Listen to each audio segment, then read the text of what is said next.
estamos contentos de tener a Mónica con nosotros. Mónica, levanta la mano ya. Mónica es misionera en Carmelo, estuvo muchos años con nosotros, salió de aquí para ir allá y tenemos entendido que te vas a quedar allá, ¿no es cierto?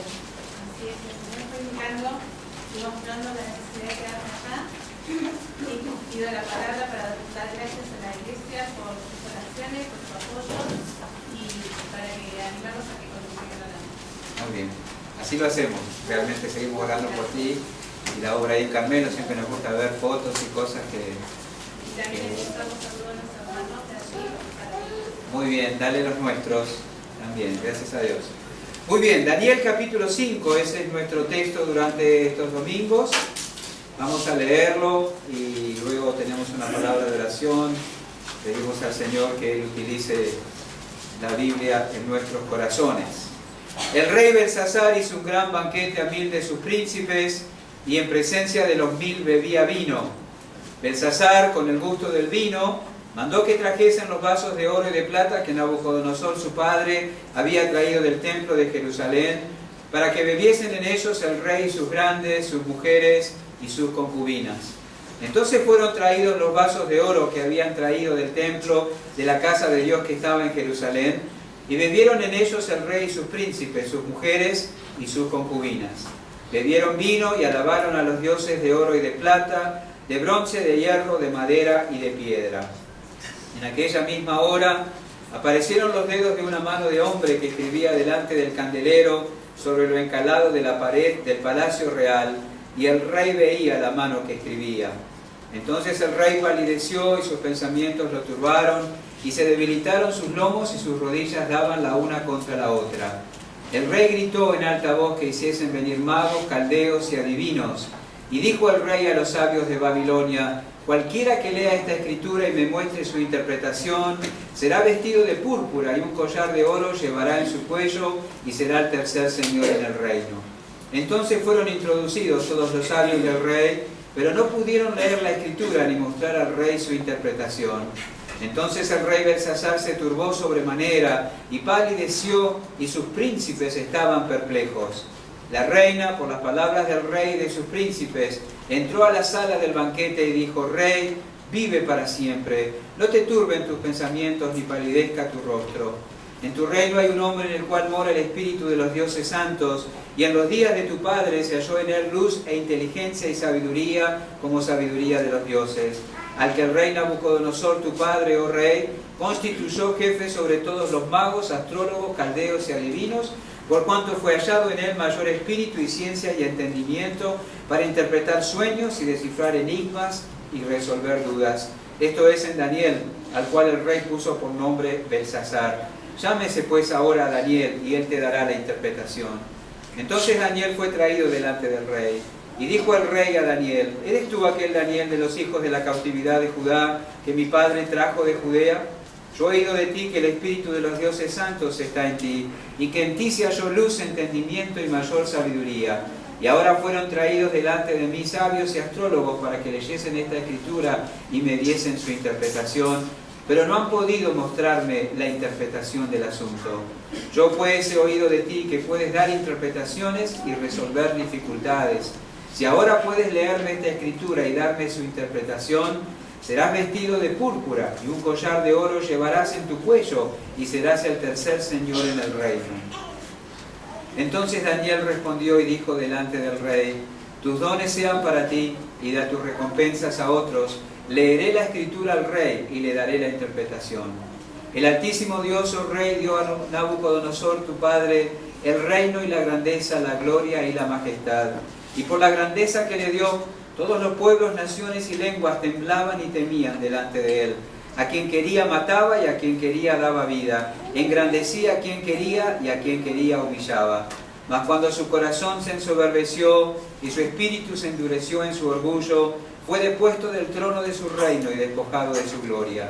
Y fue echado de entre los hijos de los hombres, y su mente se hizo semejante a la de las bestias, y con los asnos monteses fue su morada.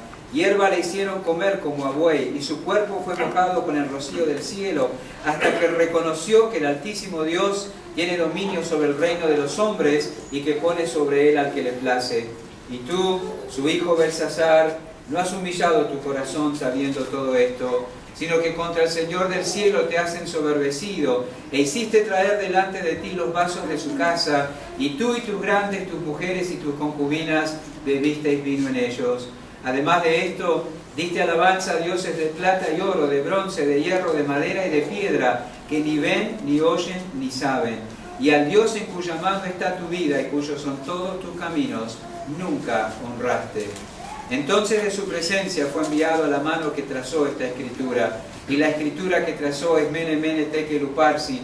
Esta es la interpretación del asunto. Mene, contó Dios tu reino y le ha puesto fin. Tekel, pesado has sido en balanza y fuiste hallado falto. Pérez, tu reino ha sido roto y dado a los medos y a los persas. Entonces mandó Belsasar vestir a Daniel de púrpura, poner en su cuello un collar de oro y proclamar que él era el tercer señor del reino. La misma noche fue muerto Belsasar, rey de los caldeos, y Darío de Media tomó el reino, siendo de 62 años. Oremos. Gracias, Padre, por darnos la Escritura. Pedimos ahora que la uses en nuestros corazones, que la uses eficazmente en nosotros. En el nombre de Jesús. Amén. Pueden tomar asiento, muchas gracias. ¿Se ha puesto a pensar en alguna oportunidad de cuáles han sido las lecciones más importantes de la vida que ha aprendido hasta aquí? ¿O lecciones que le han servido para la vida? ¿Se ha puesto a pensar en qué lecciones le hubiera gustado aprender antes para no haber cometido quizá tantos errores? ¿Se pone a pensar de vez en cuando en ese sentido? ¿Se ha puesto a pensar qué lección quiere que sus hijos aprendan a tiempo para que les vaya de la mejor manera en la vida? ¿Piensa en eso? Bueno, hay lecciones que son menos trascendentales que otras, ¿verdad? Y ojalá que igual las aprendamos. Por ejemplo, una lección no tan trascendental, por decirlo de alguna manera, que es bueno aprender a tiempo, es que si mañana tiene algo importante temprano, coma menos esta noche, deje la ropa y todo lo necesario listo y acuéstese temprano. Es una lección muy buena que aprender. No conozco muchos que la practican, ¿verdad? Los horarios en Argentina están muy cambiados, son muy elásticos, ¿no es cierto? Pero si uno tiene que levantarse temprano, lo mejor es acostarse antes. Comer poco, dejar todo listo, porque uno no sabe con qué se puede enfrentar a la mañana siguiente. Otro ejemplo, cuando le sirvan un plato de comida en algún lugar donde le inviten, donde se incluyan cosas que no le gusten, coma lo que no le gusta primero. No diga, no, gracias, esto no me gusta. No, si se lo sirven, ore, comiéndase al Señor y cómalo. Pero lo que no le gusta primero, porque le va a ser mucho más fácil después sacarse el gusto de eso comiendo lo que sí le gusta lo último, ¿verdad? Otro ejemplo, cuando viaje, retiro, campamentos, vacaciones, haga listas de todo lo que tiene que llevar. Hágalo con tiempo y luego a medida que lo va introduciendo en la valija, puede ir tachando y así se asegura que no se olvida de nada. Cuando tenga un examen o prueba, responda primero a las consignas que está seguro que sabe. Eso digo siempre en el Instituto Bíblico. Las que sabe, respóndalas enseguida. Entonces después tendrá tiempo para poder pensar en las que no se acuerda nada. Porque a veces uno se tranca en una y se le fue todo el tiempo del examen y dice, uy, esta la sabía y yo la respondí. Son lecciones muy buenas para tener en cuenta en la vida. Hay otras que son más trascendentales. Por ejemplo, empiece a preocuparse por su salud temprano en la vida. Esa es una buena lección a aprender. Sabe que la salud se va más rápido de lo que imaginamos y se transformará en una carga pesada en algún momento si no tenemos cuidado. Empiece temprano. Otra lección, no puedes hacer en la vida todo lo que quieres. Así que escoge algo y ese algo, hazlo con excelencia. Hay gente que va corriendo de un lado a otro, de una cosa a la otra y no hace nada, o nada bien, o nada con conclusión. Dedícate a algo y haz eso con excelencia. Son lecciones importantes y haremos muy bien en tomar nota. Y no hay duda que las lecciones que tienen que ver con Dios y nuestra relación con Él son las más importantes. Esas lecciones son las más importantes, hay que aprenderlas también temprano en nuestro andar con el Señor. También debemos decir que esas son las más difíciles de aprender y a las que por lo general le damos menos importancia que a las demás. Son las lecciones más importantes que debemos aprender, pero son las que menos importancia le damos y a la vez son las más difíciles para retener. Leemos en el Salmo 9, quiero que me acompañen allí, el Salmo 9, versículos 19 y 20, sin perder el libro de Daniel, porque ahí está nuestro texto, unas páginas a la izquierda en sus Biblias. El Salmo 9, 19 y 20 dice: levántate, oh Jehová, no se fortalezca el hombre, sean juzgadas las naciones delante de ti. Pon, oh Jehová, temor en ellas, conozcan las naciones que no son sino hombres. Esa es una de las lecciones que tiene que ver con nuestra relación con Dios, que tenemos que aprender lo antes posible. Somos solo hombres. Pon, oh Jehová, tu temor en ellos. Conozcan las naciones que no son sino hombres. El hombre debe aprender temprano cuál es la debida posición que debe asumir ante su Creador, ante su Dios. El hombre debe aprender temprano cuál es la posición que debe asumir ante el Creador y Juez. Dios tuvo que enseñar frecuentemente esta lección a monarcas, por ejemplo, en la Escritura.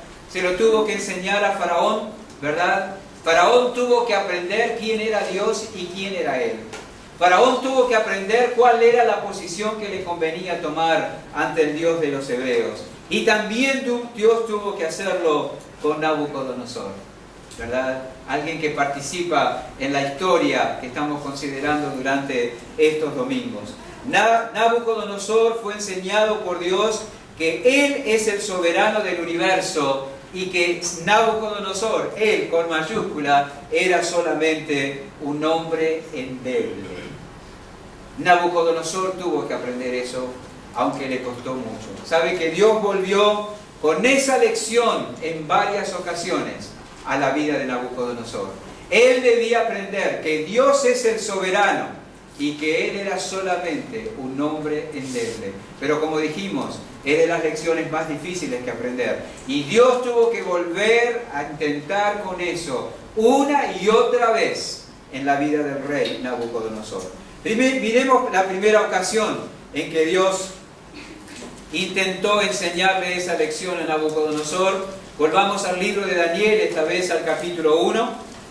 Sabemos por la historia que los reyes babilónicos fueron reyes muy orgullosos y soberbios, y Nabucodonosor no era la excepción, ¿verdad? Pero aparte de ser orgulloso y soberbio, Nabucodonosor también era un hombre muy religioso. En sus registros, en los registros babilónicos, está escrito sobre sus proyectos de construcción y su atención a los dioses de Babilonia.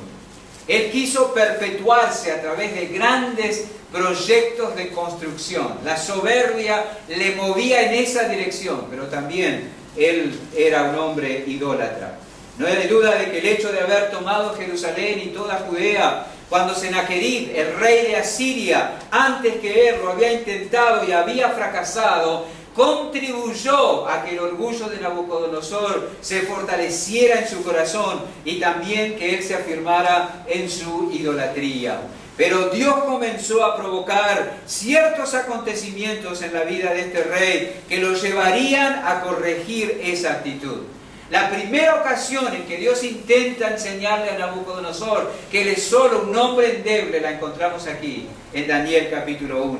Después que Daniel y sus compañeros fueron presentados ante el rey y se manifestaron como más sabios que los sabios mejores del rey, Nabucodonosor tuvo razón para comenzar a mirar y a considerar de otro modo al Dios de los hebreos. Leemos ahí en el capítulo 1, versículo 20: en todo asunto de sabiduría e inteligencia que el rey les consultó, los halló 10 veces mejores que todos los magos y astrólogos que había en todo su reino. Nabucodonosor debió haber comenzado a pensar que los sabios que temían al Dios de los hebreos sobrepasaban y en mucho, en entendimiento y en inteligencia, a aquellos hombres que servían a dioses paganos. Eso debió haberle hecho pensar. Daniel y sus amigos no eran idólatras y paganos como los demás, pero tenían un conocimiento y un entendimiento espiritual que sobrepasaba y en mucho a los mejores sabios de Babilonia. Y de esa manera no hay ninguna duda, Dios estaba atrayendo la atención de Nabucodonosor hacia él. Era bueno, era necesario, ¿verdad?, que este rey considerara la actitud que él tenía para con el Dios de los hebreos. A mí me resulta alentador leer lo que leemos aquí en capítulo 1, versículo 20 del libro de Daniel. El conocimiento de Dios no hace tontos a los hombres, como muchos pretenden hacernos creer hoy en día en el mundo. El conocimiento de Dios hace sabios a los hombres. El conocimiento mundano, el mero conocimiento mundano, no hace sabios a los hombres. Por lo general los hace soberbios. Pero el conocimiento de Dios los hace sabios. Y al punto aún de sobrepasar muchas veces a sus mismos maestros. En el Salmo 119, unas páginas a la izquierda en sus Biblias, si quieren acompañarme allí, guardando Daniel capítulo 5, Salmo 119, versículo 97, leemos: «Oh, cuánto amo yo tu ley, todo el día es ella mi meditación. Me has hecho más sabio que mis enemigos con tus mandamientos, porque siempre están conmigo. Más que todos mis enseñadores he entendido, porque tus testimonios son mi meditación. Más que los viejos he entendido, porque he guardado tus mandamientos. De todo mal camino contuve mis pies para guardar tu palabra. No me aparté de tu juicio, porque tú me enseñaste. Cuán dulces son a mi paladar tus palabras, más que la miel a mi boca. De tus mandamientos he adquirido inteligencia, por tanto he aborrecido todo camino de mentira». Solo la inteligencia que viene de lo alto hace aborrecer el camino de mentira. Solo el conocimiento que viene de lo alto hace que el hombre contenga de todo mal camino sus pies. ¿De qué vale que puedan manejar la Declaración Universal de los Derechos Humanos? ¿O de qué vale que un chico pueda manejar y resolver y plantear perfectamente el teorema de Pitágoras y lo que sea, si no puede contener sus pies del camino de maldad y si no llega a aborrecer todo camino de mentira? El mero conocimiento humano no hace sabios. El conocimiento de lo alto es lo que hace sabio al hombre. Hacen muy bien los padres que animan a sus hijos a adquirir conocimiento, que los equiparán para defenderse en la vida, pero hacen mucho mejor los padres que excitan en sus hijos el amor por la sabiduría de lo alto. Ellos hacen mucho mejor. Lea los proverbios con sus hijos, no los mande a leer. Lea los proverbios con sus hijos, un capítulo por día, coincidiendo con la fecha del mes, día tras día. ¿Usted quiere tener hijos sabios? Proverbio fue escrito con ese propósito, para que sus hijos, sus jóvenes, sus niños lleguen a ser sabios, dice la Escritura. Haga eso, excite en ellos el amor por la sabiduría de lo alto. El conocimiento del Altísimo hizo a Daniel y sus amigos 10 veces mejor que los magos y astrólogos que se inclinaban ante dioses paganos. Nabucodonosor debió haber prestado atención a eso, debió haberse fijado, pero todo quedó allí. Hay una segunda ocasión en que Dios intenta enseñar esta lección tan importante a Nabucodonosor, de que Dios era soberano y él un mero hombre endeble, y eso lo encontramos en el capítulo 2. Dios vendría otra vez a tratar con Nabucodonosor. La siguiente ocasión la encontramos en el capítulo 2 del libro de Daniel. La Biblia enseña que Dios hizo que Nabucodonosor tuviera un sueño perturbador y que a la vez lo olvidara por completo. Nabucodonosor no olvidó que había soñado, y ese que va sin tilde. Nabucodonosor no olvidó que había soñado, pero olvidó que, con tilde, había soñado. Eso sí, y fue tanta la agitación interior que le provocó aquel sueño, que Nabucodonosor no podía descansar hasta saber qué había soñado y qué significaba. Entonces nos dice la Biblia que fueron traídos a su presencia aquellos que tenían reputación de ser sabios en su reino. Una vez más, ahí los vamos a ver confrontados, a los sabios según el mundo, con aquel que tenía la sabiduría de lo alto. Dice la Biblia que aquella misión para los sabios según el mundo era una misión imposible. Una misión imposible. Estos hombres no pudieron revelarle el sueño a Nabucodonosor y mucho menos darle la interpretación. Los sabios según el mundo tuvieron que reconocer que habían llegado al límite. Los dioses ante los que ellos se postraban no eran capaces de darle entendimiento y sabiduría. Estaban ante algo que escapaba totalmente a sus capacidades. Ahora, un hombre como Nabucodonosor, acostumbrado a tener lo que quería con solo hacer así, no podía soportar una respuesta negativa. No podía soportar que le dijeran, mire, oh rey, no sabemos. No sabemos ni lo que soñó, ni sabemos qué quiere decir, así que discúlpenos. No, la Biblia dice que Nabucodonosor determinó que estas personas debían ser ejecutadas. Ahora, sin comerla y sin beberla, como decimos en buen criollo, esa orden de ejecución incluía también a Daniel y a sus amigos. Ellos también quedaron contemplados en aquella sentencia de muerte. Y conocemos la historia, ¿verdad? Ante esa noticia, Daniel pidió tiempo ante el encargado de llevar adelante la orden y el tiempo le fue concedido. Ahora, ¿para qué pidió tiempo Daniel? Daniel no pidió tiempo para poner la mayor distancia posible entre ellos y la corte, para poner pies en polvorosa, ¿verdad? Sino que Daniel pidió tiempo para ocuparlo en la oración. Leemos en capítulo 2, versículo 16.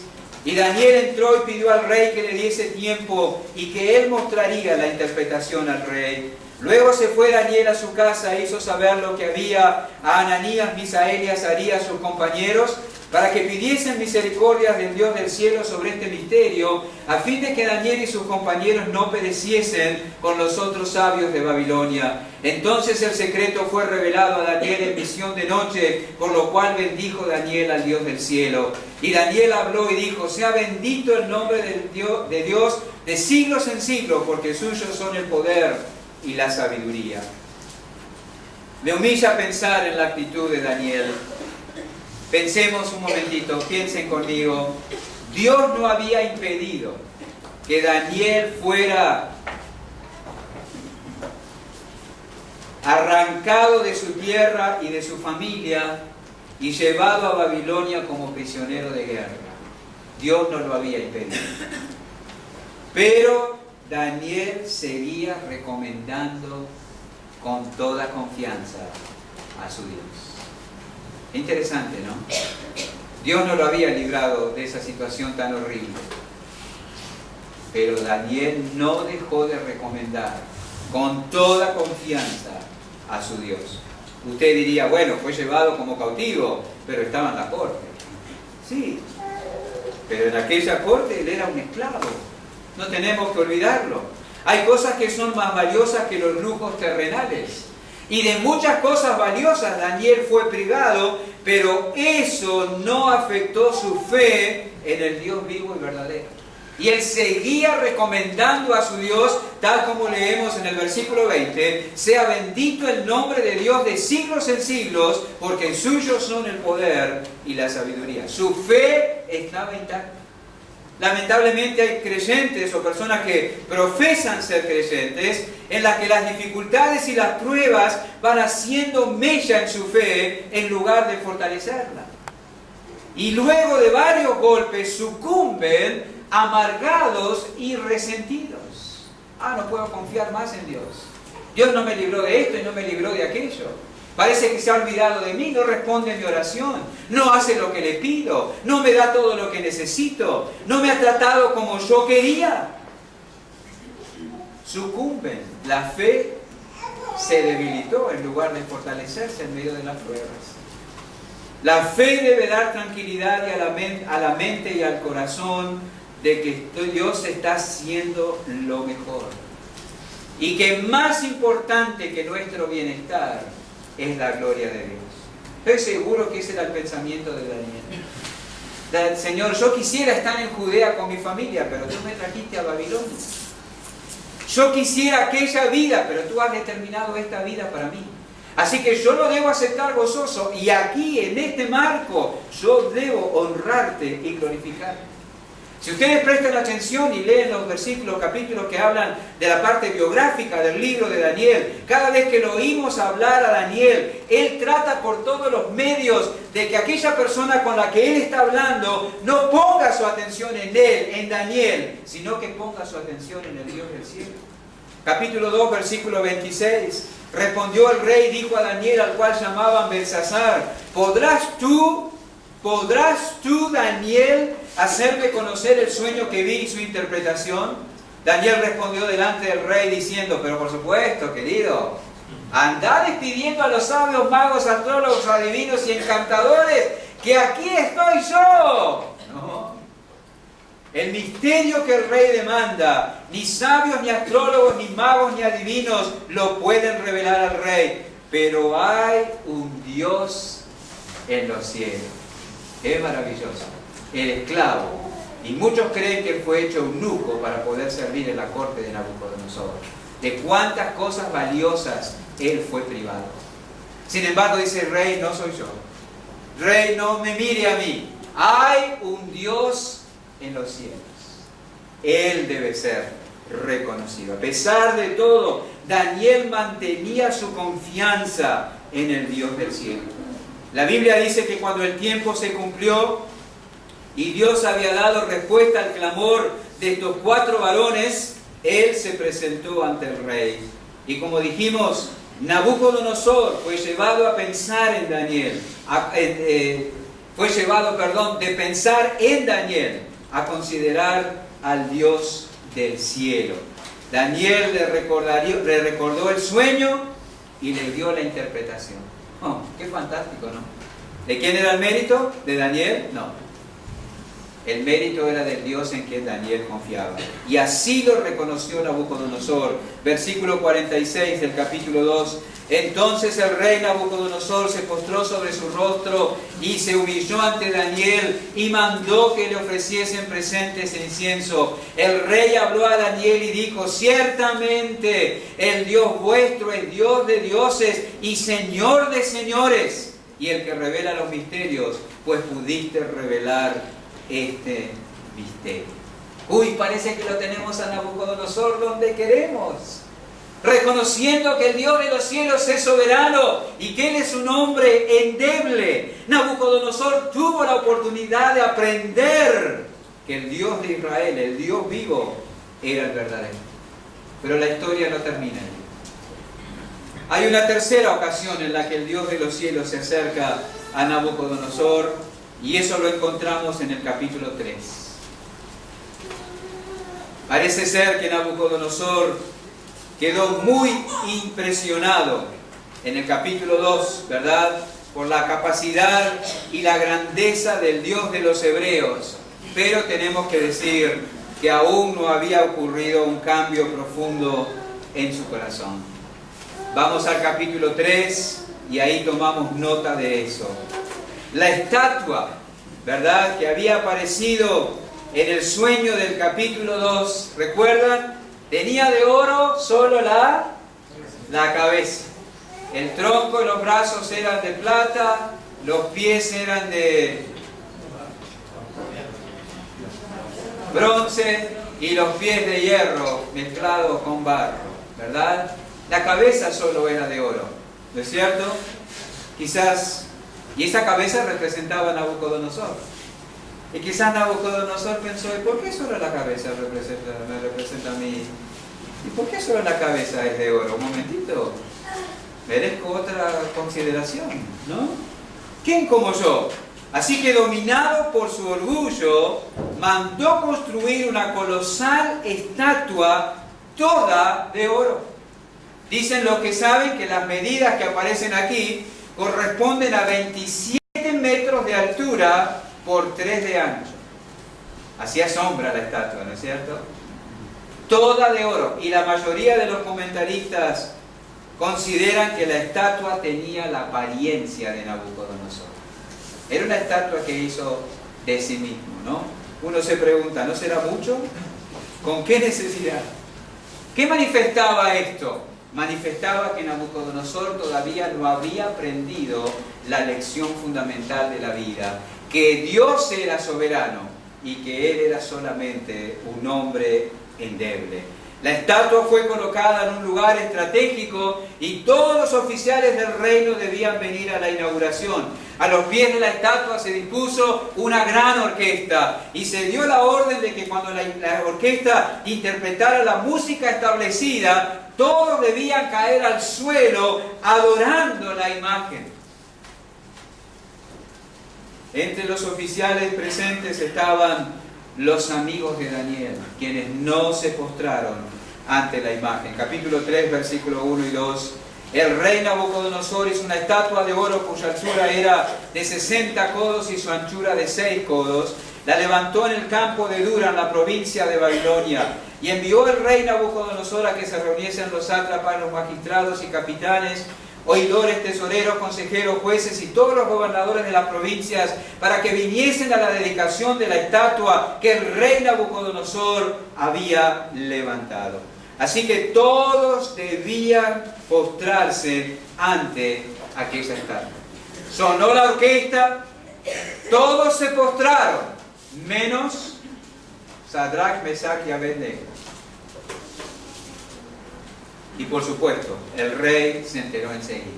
Siempre hay alguien que lleva las noticias, ¿no es cierto? Eso era intolerable para el altivo rey. Era ante él que se tenían que postrar, porque en su mente, por encima de él, no había nadie más.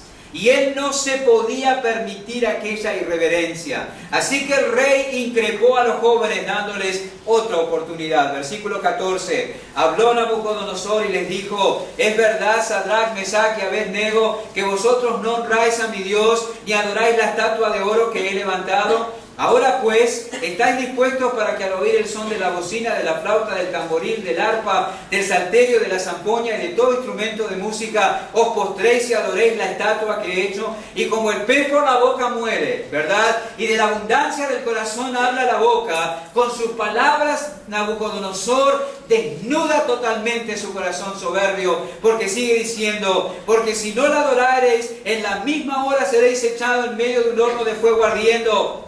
¿Y qué Dios será aquel que os libre de mis manos? Cuán insolente puede ser la criatura ante el Creador. ¿A qué grado de insolencia puede llevar el pecado del corazón del hombre al hombre? Había visto que los que adoran al Dios de los hebreos, al Dios del cielo, adquieren mayor conocimiento e inteligencia que los que adoran a dioses falsos. Había visto y entendido que el Dios del cielo era capaz de revelar los misterios en una forma que no lo podía hacer ninguno de los dioses que adoraban en Babilonia. Y aún sigue preguntándose: ¿y qué Dios será aquel que os libre de mis manos? Aún había soberbia en su corazón. Esto es como decir: y miren que no hay nadie por encima de mí, así que no habrá nadie que pueda librarlos de la pena que merecen si me niegan la adoración y la reverencia que debo recibir de ustedes. ¿Cuán equivocado estaba este hombre? Había uno por encima de él, ante quien él necesitaba humillarse. Él tuvo que descubrir y reconocer, él tenía que descubrir y reconocer, y tuvo que descubrir y reconocer que el Dios de los hebreos ciertamente podía librar a sus siervos de la crueldad de este monarca soberbio, y que no hay absolutamente nadie que se oponga a él. Dice la Biblia en el versículo 19 que ante la respuesta negativa de los jóvenes, Nabucodonosor se llenó de ira y se demudó el aspecto de su rostro contra Sadrach, Mesach y Abednego. y ordenó que el horno se calentase 7 veces más de lo acostumbrado.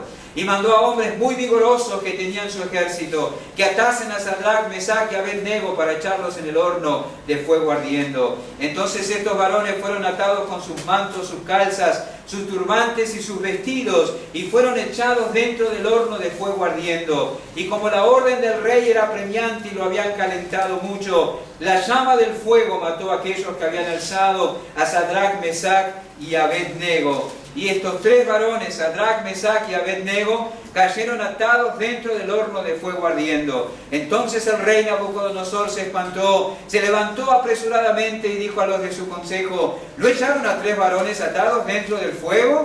Ellos respondieron al rey: es verdad, oh rey. Y él dijo: aquí yo veo 4 varones sueltos que se pasean en medio del fuego sin sufrir ningún daño, y el aspecto del cuarto es semejante a hijo de los dioses. Entonces Nabucodonosor se acercó a la puerta del horno de fuego ardiendo y dijo: Sadrach, Mesach y Abed-nego, siervos del Dios Altísimo, salid y venid. Entonces Sadrach, Mesach y Abed-nego salieron del medio del fuego. Y se juntaron los sátrapas, los gobernadores, los capitanes y los consejeros del rey para mirar a estos varones, cómo el fuego no había tenido poder alguno sobre sus cuerpos, ni aún el cabello de sus cabezas se había quemado. Sus ropas estaban intactas y ni siquiera olor de fuego tenían. Y parece que al fin aprendió. Entonces Nabucodonosor dijo: bendito sea el Dios de ellos, de Sadrach, Mesach y Abed-nego, que envió su ángel y libró a sus siervos que confiaron en él y que no cumplieron el edicto del rey y entregaron sus cuerpos antes que servir y adorar a otro Dios que su Dios. Respiramos aliviados. Amén. Aleluya. Aprendió este hombre que Dios es soberano y él es solo un hombre endeble. Finalmente reconoce que hay un Dios por encima de él, delante del cual él debe andar en humildad. No nos apresuremos, la historia no termina ahí. Pero abramos un paréntesis. Qué valor el de estos jóvenes, ¿verdad? Y qué fiel el Dios de ellos. Qué fiel. Cuando pases por las aguas, yo estaré contigo. Y si por los ríos, no te anegarán. Cuando pases por el fuego, no te quemarás, ni la llama arderá en ti. Uno se para 10 metros de una parrilla con el viento en contra y parece un filete asado por el olor. Esos ni olor tenían, ni el cabello se chamuscó, la ropa estaba intacta. Fueron fieles a su Dios y el Señor los honró en esa forma, ¿verdad? Ellos prefirieron quedar solos y sin amigos que deshonrar a su Dios. Ellos no se inclinarían ante nadie que no fuera su Dios, pues entendían que Él solo era glorioso. Varones así debemos ser. Hijos así debemos formar. Que no se inclinen ante nada, salvo el Dios del cielo. Porque al final muchos de los que pretendemos agradar nos abandonarán, pero el Dios del cielo nos honrará. ¿Habrá aprendido realmente Nabucodonosor? Después de lo que vio, ¿estaría convencido? Quiero decirles algo. Por más que alguien resucite de entre los muertos, el pecador no creerá en Dios. El Creador no se volverá en arrepentimiento y fe a Dios a menos que Dios lo humille en su corazón. La conversión es una obra de Dios. Aquel hombre atormentado en la llama del infierno dijo: manda a alguien que le predique a mis hermanos. Seguro que si alguien resucita de entre los muertos van a creer. Ni aún así van a creer. Gente que cree que los milagros van a convertir a las personas. Lo que convierte un corazón es la palabra aplicada en el poder del Espíritu Santo de Dios. ¿Qué más necesitaba ver Nabucodonosor? Pero aún así no se había convertido. Y hay una última ocasión, el capítulo 4. 3 ocasiones Dios trató con Nabucodonosor, pero Nabucodonosor aún no había reconocido y entendido cuál era el lugar que le correspondía tomar ante Dios. Él seguía creyendo que no había nada ni nadie por encima de él, pero Dios le dio otra oportunidad. Y hubo otro sueño. Y de nuevo, ninguno de los sabios de Babilonia pudo interpretar. Por lo menos esta vez era más fácil, ¿no? ¿Por qué? Porque Nabucodonosor se acordaba de lo que había soñado. Capítulo 4, versículo 4. Yo, Nabucodonosor, estaba tranquilo en mi casa y floreciente en mi palacio. Vi un sueño que me espantó y tendido en la cama, las imaginaciones y visiones de mi cabeza me turbaron. Por esto mandé que vinieran delante de mí todos los sabios de Babilonia para que me mostrasen la interpretación del sueño. Y vinieron magos, astrólogos, caldeos, adivinos, y les dije el sueño, pero no me pudieron mostrar su interpretación. Otra vez. Hasta que, dice el versículo 8, entró delante de mí Daniel, cuyo nombre es Belsasar, como el nombre de mi Dios y en quien mora el Espíritu de los dioses santos. Una vez más, confrontados el que confiaba en el Dios verdadero con aquellos que se postraban ante dioses falsos. ¿Qué tenían estos? Nada. ¿Qué tenía este? Entendimiento y sabiduría. Daniel pudo dar la interpretación. Qué final o qué fiel fue él al mensaje, ¿verdad? Y qué terrible lo que se anunciaba. El rey viviría entre las bestias, como una bestia por 7 años, y luego recobraría el juicio. ¿Qué hubiera hecho usted si te dicen, mira, si no te arrepentís y te humillás, te vas a transformar en perro o en chancho jabalí? Y vas a vivir como una bestia, comiendo pasto y siendo mojado por el rocío del cielo. Él debía haber escuchado, debió haber dicho, no quiero ese final. ¿Qué puedo hacer para evitarlo? Daniel se lo dijo, versículo 27. Por tanto, rey, acepta mi consejo. Tus pecados redime con justicia y tus iniquidades, haciendo misericordia para con los oprimidos, pues tal vez eso será una prolongación de tu tranquilidad. Los que creen en una salvación por obras utilizan Daniel 4:27 como uno de los versículos para fundamentar eso. Pero lo que hay aquí es un llamado al arrepentimiento. Empieza a proceder con justicia y manifiesta con tu conducta que ha habido un arrepentimiento en tu corazón. Deja de ser cruel con tus súbditos, empieza a tratarlos con consideración. Dicho sea de paso, como digo, ese versículo es usado mal. Lo que hay aquí es un llamado al arrepentimiento que produce un cambio de conducta. Dios le estaba extendiendo a Nabucodonosor su misericordia. Dios estaba dándole una nueva oportunidad. Aprende de una vez la lección. Por lo que vemos, aquel sueño y aquel llamado no fueron suficientes para que Nabucodonosor entrara en razón. 1 año más tarde, mientras el rey contemplaba la maravillosa ciudad de Babilonia, que dicho sea de paso es considerada una de las 7 maravillas del mundo antiguo, por sus palacios y por sus jardines colgantes, ¿verdad? Por sus edificios majestuosos. Mientras contemplaba la ciudad, una vez más manifestó la soberbia de su corazón con las palabras que leemos en el versículo 30. Habló el rey y dijo, ¿no es esta la gran Babilonia que yo edifiqué?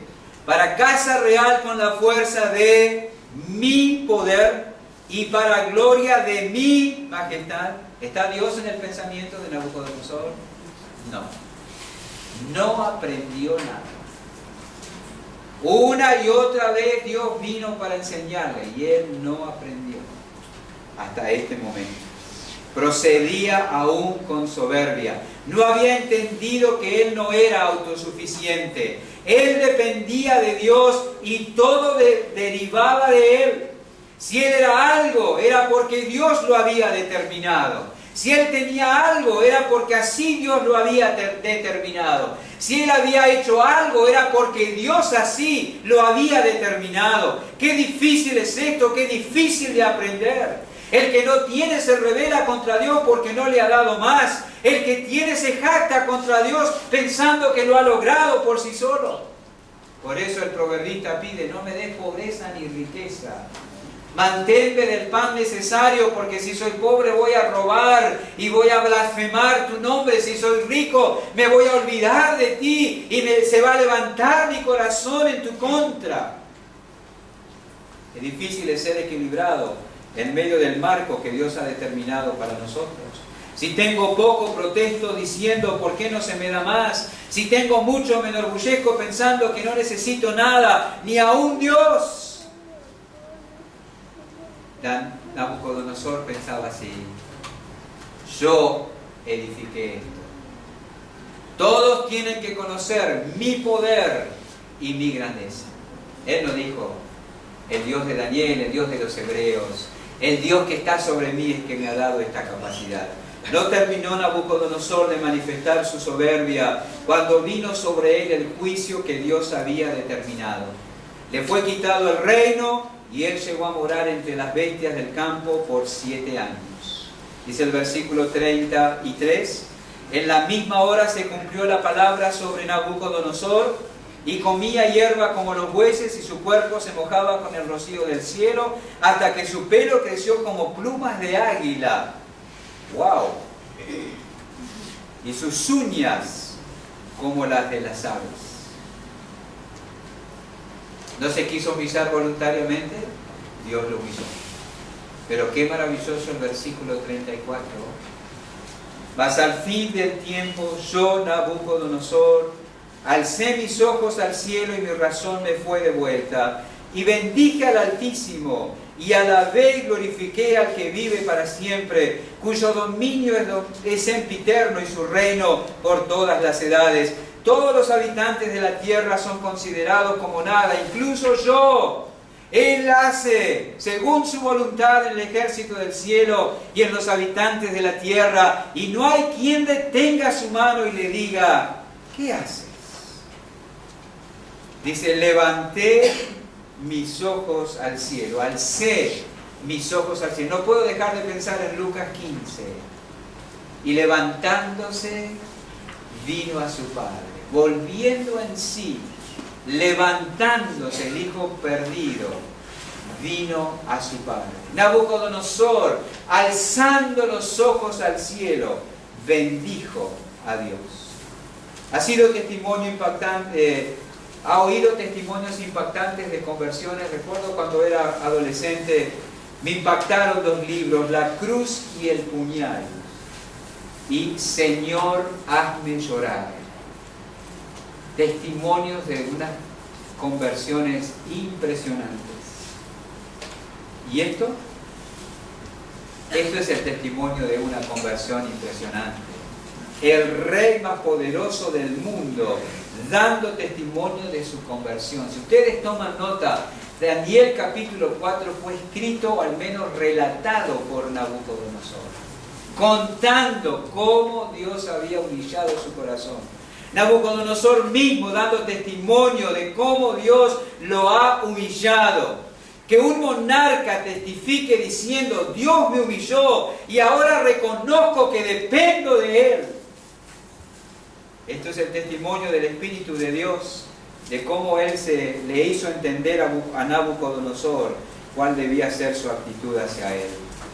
La lección que Nabucodonosor tenía que aprender, la más importante, era: Dios resiste a los soberbios, así que humíllate delante de Él. No son pocos los que han sido levantados de una posición humilde para luego de ser exaltados caer. Alguien dijo, es mejor nunca haber sido levantado que ser levantado para caer. El orgullo siempre lleva a la caída. Y el orgullo es el número 1 de los pecados que Dios abomina, según Proverbios capítulo 6.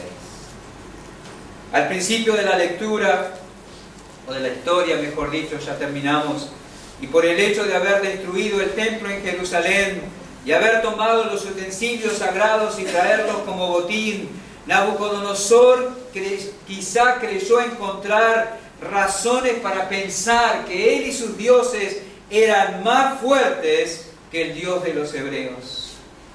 Pero cuando termina el capítulo 4, Nabucodonosor sabe quién es el verdadero Dios y no tiene vergüenza de decirlo. Todos oirían de boca de Nabucodonosor quién era el verdadero Dios y cuán conveniente era ser humilde ante Él. Dios le había enseñado cuál era la actitud correcta ante Él. ¿Se imaginan el impacto de oír algo así de labios de alguien como Nabucodonosor? El rey más poderoso del mundo conocido, testificando de la sabiduría y el poder de Dios. Probablemente muchos en su reino reflexionaron sobre esto y reestructuraron sus pensamientos. Dios es único y soberano, solo Él debe ser honrado. Nabucodonosor había aprendido la lección, se había convertido en un hombre sabio. Y algunos piensan que a esta altura Nabucodonosor era mayor, así que podemos decir, se había transformado en un abuelo sabio. Tenemos que decir que no todos recibieron su testimonio.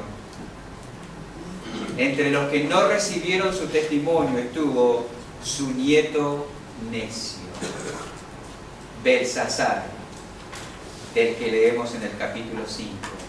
A pesar de lo que vio en su abuelo y a pesar de lo que oyó de sus labios, se ensoberbeció contra Dios, negándose a reconocerlo como soberano y supremo en el universo. Esa fue la acusación de Dios contra él. Versículo 22 del capítulo 5. Tú, su hijo Belsasar, ¿no has humillado tu corazón sabiendo esto? ¿No has humillado tu corazón oyendo el testimonio de tu abuelo? ¿No has humillado tu corazón viendo cómo Dios lo trató? ¿No has humillado tu corazón viendo que hay un Dios que está por encima de ti, a quien debes honrar y cuya vida debes rendir a su servicio? Es muy probable que Nabucodonosor hubiera hablado con su nieto de esto. Por lo general los abuelos le cuentan historias a los nietos. Por lo general los nietos le hacen preguntas a los abuelos. Nabucodonosor había compartido lo que había aprendido con todo el mundo. ¿No se lo contaría a su nieto? Pero Belsasar hizo oídos sordos. Quizá le gustaban más las historias de conquistas militares, ¿verdad? Y de control sobre naciones y reinos, que el relato sobre locura y razón perdida por puro orgullo y de cordura recompuesta por humillarse ante Dios. El exaltarse era más importante para él que el humillarse. Pero esa era la lección que Belsasar debía haber aprendido, que es vital andar en humildad ante Dios. Pero tú, su hijo Belsasar, no has humillado tu corazón. Belsasar perdió la oportunidad de aprender la lección más importante de su vida. Es vital andar en humildad ante Dios, porque si no lo hacemos, Dios se coloca en contra nuestra. Seguro que su abuelo que la aprendió, la compartió con él, pero él no la recibió. Y así selló su suerte eterna. Padres, hablen con sus hijos, enséñenles. Para eso están ustedes, no solo para darles comida y vestido y mandarlos a la escuela. Están para enseñarles las lecciones más importantes de la vida. Y están para enseñarles cuán importante es andar en humildad delante de Dios. Compártanles sus experiencias con Dios, cómo han tenido la necesidad de ser llamados a la cordura tantas veces, cómo Dios les ha hecho entender lo importante, cuánto han sufrido por la desobediencia. Padres, hablen con sus hijos, enséñenles. Hijos, presten atención a sus padres, escúchenlos. Sacarán provecho de las lecciones que ellos han aprendido. No sean orgullosos. No permitan que los controle un espíritu endurecido. No se aferren a la necedad. Belsasar lo hizo. Quizás criticó a su abuelo por vaya a saber cuántas cosas, pero lo peor es que se negó a aprender la lección más importante que su abuelo había aprendido, que le convenía andar en humildad delante de Dios. Él escuchó el testimonio, pero lo rechazó. Quizás tú también estás escuchando o has escuchado el testimonio de que Cristo es el Salvador que necesitas, pero también lo rechazas como Belsasar. Aún sigues andando en tus propios caminos y aún sigues usando tu vida según tú quieres, como si fuera tuya y no la hubieras recibido de nadie. Mírate en el espejo de Belsasar. Dios trató con Nabucodonosor. Nabucodonosor dio testimonio de eso, pero Belsasar no escuchó. Y así selló su suerte eterna.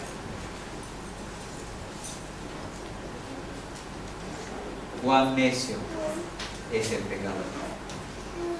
Cuán necio. Solo el Espíritu puede traer a la cordura. Oremos. Gracias, Padre. Nos resta pedirte que no permitas que el enemigo quite lo que ha sido sembrado en nuestros corazones, sino que por el contrario, tu Espíritu lo use para llevarnos a Cristo. No queremos tener la actitud de Belsasar frente al mensaje, frente al testimonio de la verdad, frente a tu palabra. Queremos aprender y andar en humildad delante de ti. Obra en nuestros corazones, obra en medio nuestro para tu gloria. En el nombre de Jesús.